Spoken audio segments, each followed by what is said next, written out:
Hey guys, and welcome back to my channel.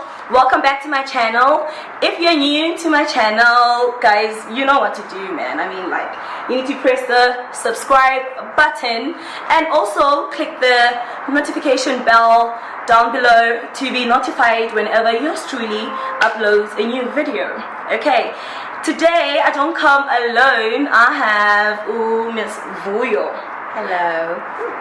Okay, she is a student up in China, and some of you guys have been asking Uguti I should make a video of how to go about studying in China, and this is the video for you guys. I listen and I deliver, you know.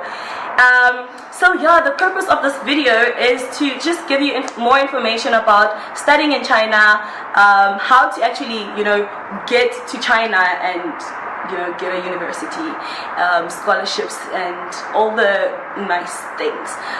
So I'll just quickly hand over to Miss Vuyo so that she can tell us about the opportunities of studying in China. Hello everyone, my name is Vuyo.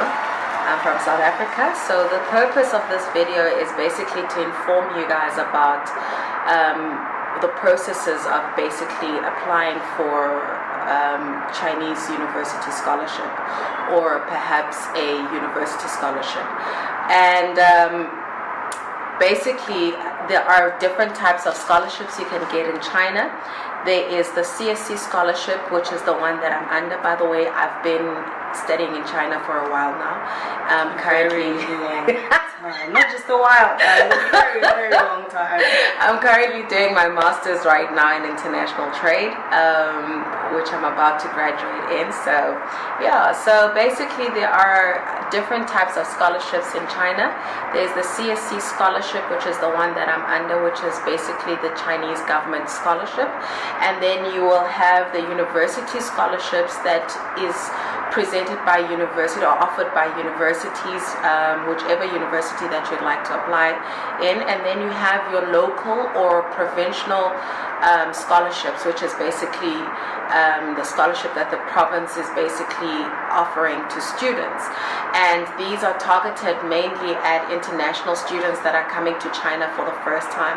And then I think the fifth one would be your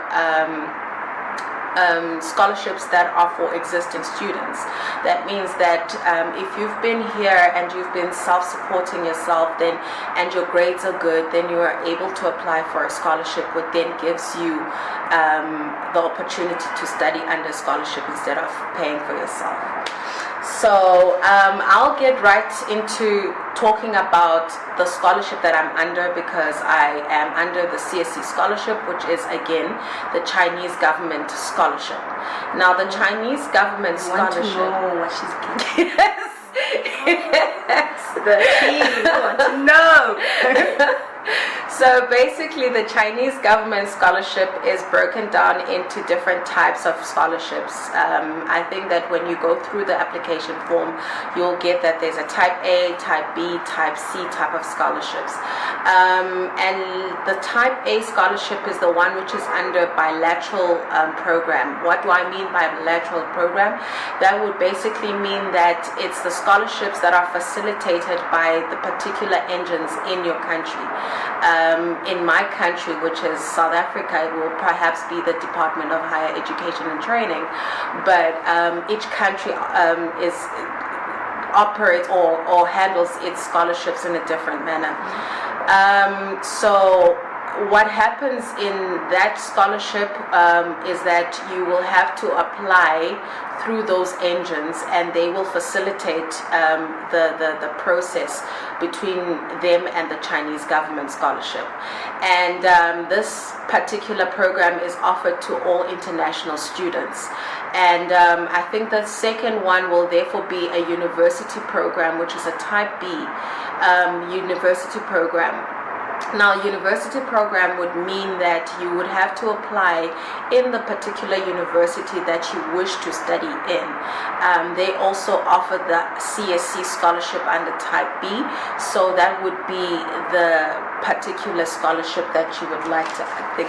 I'm sorry, I kind of like wrote everything down so that I don't forget. So if I keep referring back to my notes, please forgive me.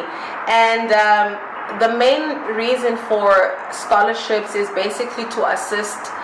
For this particular CSC scholarship is basically to assist students who are coming to study in China for the very first time, as well as do some kind of cultural exchange as well. So it's a very good program. I've enjoyed myself from the time of being here. I've learned a lot in terms of the Chinese culture and the Chinese people themselves. And even so, I mean, depending on what you get to learn the language as well, and that is the most fascinating thing you will ever, when you start saying ni hao and then you get so many people that are very excited. They can understand you and they get so excited. They get extremely excited just for the mere fact that you can speak Mandarin. So it's a very phenomenal experience if you'd like to come and study in China. So basically I think that I've touched on the different types of Chinese programs. There are a lot of scholarships even under the CSC scholarships, but I think that the main one that I can talk to you about, which is open to a large variety of countries, is basically the Chinese government scholarship. And you also have your local government scholarships, which is also available to a lot of international students, as well as the university scholarships. Okay, so how do you apply, guys? Basically, you can type scholarships in the internet, and then they will show you how to apply. The information that I give you basically is all in the internet. There's nothing over and above that which I'm adding that is not already available in the internet. So you can get your application form through the internet, or you can apply directly at the university that you wish to enroll in, or you can apply through the engines that are provided by your country, whether it's the embassy or the Department of Higher Education in South Africa. So basically, yeah, that's how you apply. When our applications usually open, they open in January and February, between those two months. However, you need to start preparing your documents in December, so that by the time you apply online, it's already available. Now, the process in which the documents that are needed to apply for the scholarship are as follows. It depends on which degree you're enrolling into, whether it's an undergrad degree or a master's program or a PhD program. I started off with an undergrad program, and then I went through to a master's program. So basically what they need is a certified copy of your passport. That is standard. What is also needed is your physical examination form. That means that you have to go to a physician so that they can take full tests, blood tests, and so forth. What do you basically medical check? Yeah, medical check. And what is also needed is your notarized highest diploma. If you are an undergrad, it will probably be your senior certificate. If you are a master's student, obviously it will be your bachelor's certificate, and so forth. PhD, all the above, but it should be your notarized highest diploma. And then you are going to be required to submit an academic transcript, and then you need to then do your, if you're doing masters and PhD, then you have to submit your research plan, either your study plan or your research plan. That is very much important. You will also be required to submit 2 recommendations from your previous lecturers and so forth. And then last but not least, you will need, if you have already, this is not really, it's optional, if I can put it like that. But if you do have an HSK, whichever certification of your HSK, it's also very important.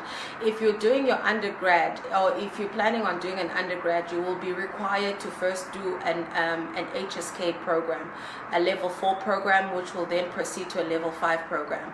So you will basically have definitely to do an HSK, because that's a prerequisite before you even enter into a Chinese university. So, yeah. What is an HSK? People are like, level what? Level what? What is that? So an HSK basically is a Hanyu Shui Ping Kaoshi, which is basically Chinese.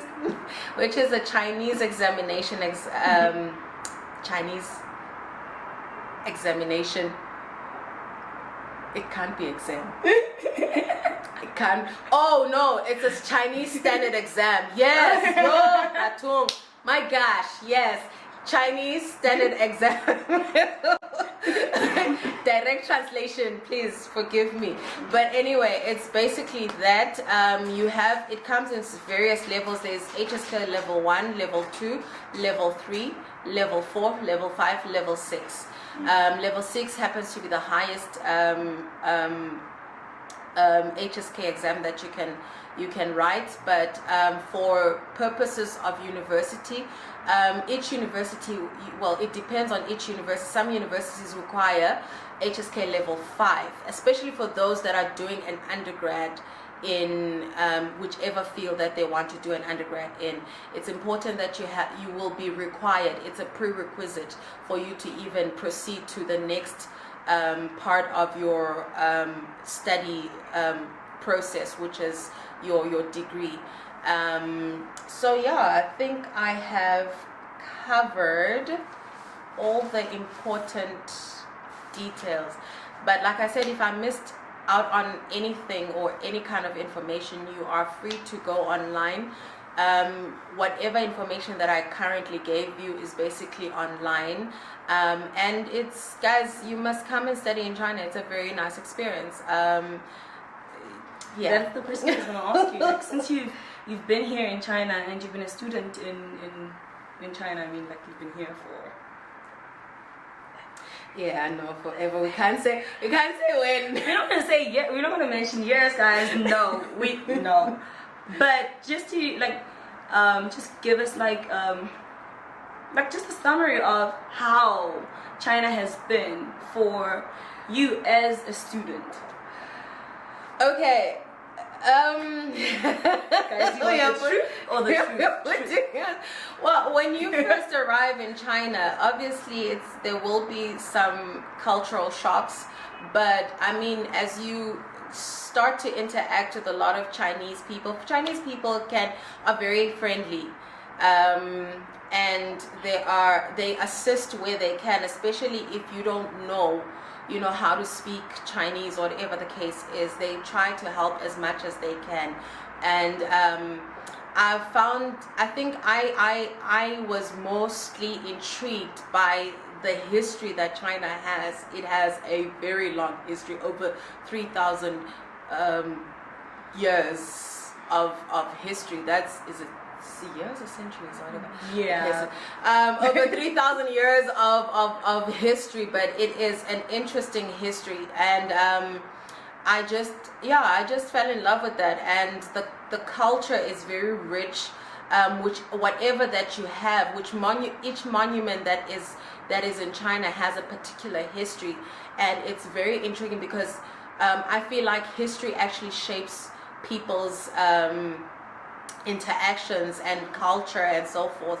So if you want to understand the nature of the Chinese population, you have to invest your life in the historical background of where they come from and what makes them who they are. And I think that it's a very interesting and very beautiful history. So yeah, and you get to learn a lot. I mean, from weddings, how weddings have progressed to where they are right now and where they started. It's a very interesting journey. It was a very interesting journey, still is, by the way. So yeah. Yeah. Oh, and guys, like I'm an interviewer here. Doing the things. Another question is like in terms of modules, when you apply, do they limit you to apply for certain modules, or you can apply for any module that you want, like any subject or? Not really. If you've applied, for example, with myself, when I did an undergrad degree, which is in economics, they have a set module plan. So you basically do everything that is required of that economics degree. So they don't specifically have a particular module that you're not allowed to do or you can't do, or you especially because when I'm doing it in Chinese, and for my master's program also it's in Chinese, so the set program that is there is what is available for you. Yeah. Oh, okay. And like I mean, in terms, like when you apply for a university, do they say no, you can't apply for IT, just go for engineering, or we only provide scholarship just for? Well, it depends again. It depends again. I'm sorry to cut you short. It depends again because certain universities will probably offer a particular course. So if you were enrolled in the university that doesn't have that particular course, they might tell you to study this, which is closer to that which you have planned to study in, or they can refer you to another university that has that which you want to study. So yeah. Good. Okay guys, so that was like a lot of information for you guys to process, but if you guys still have any questions, or you want to find out more about the universities here, like the different universities that they have here in China, you can just comment down below, ask your questions, let us know if this video was helpful in any way. Okay, there we go. I'm so sorry, I just forgot to mention this. Also, agencies do provide, there's certain agencies in China that do provide platform for you to apply through them, to apply for university entrance through them. You can use that process as well, but please be careful. No one can guarantee you a seat. No one can expect you to pay money for a seat or guarantee a scholarship for you through a particular fee. So when you are using agents, please don't pay extra. Do not pay extra because you are guaranteed a seat or an entrance, a fast-tracked entrance level to the university. So that's what I want to mention. Yeah guys, and just also be careful, just do your research. If you need to call the university to just confirm with them about the courses, or just to confirm anything, just do that. Or if you need to go to the consulate, to the Chinese consulate, just for you to make sure that the university that you are applying to exists. And it's an X visa. Yeah, and that I'm here on a different visa, guys. Do not judge me. Is that a student visa? Yeah, that's a student visa. That's a study visa. Study visa is an X visa. If they offer anything else, that's not it. It's an X visa. Guys. And then when you come to China, they give you will change it to a permanent residence thing, but X visa. When you leave your country's X visa. Yes. Visa. Okay, so guys, this was really fun. It was really fun, and thank you, Miss Vuyo. Yeah. She has a lot of names, and I'm not gonna say all of them. I'm not. Yes, please. But I'm just gonna stick to Vuyo for today. Guys. So remember to subscribe. Okay, so subscribe, like, comment, share the video. Okay, maybe not share, but I don't know. if you felt like it was very informative for you, do the things that makes the things to be done. I mean, you're on YouTube, you know how the drill goes, right? And yeah, guys, and I will catch you guys on my next video. Bye. Cut. This is And what cut.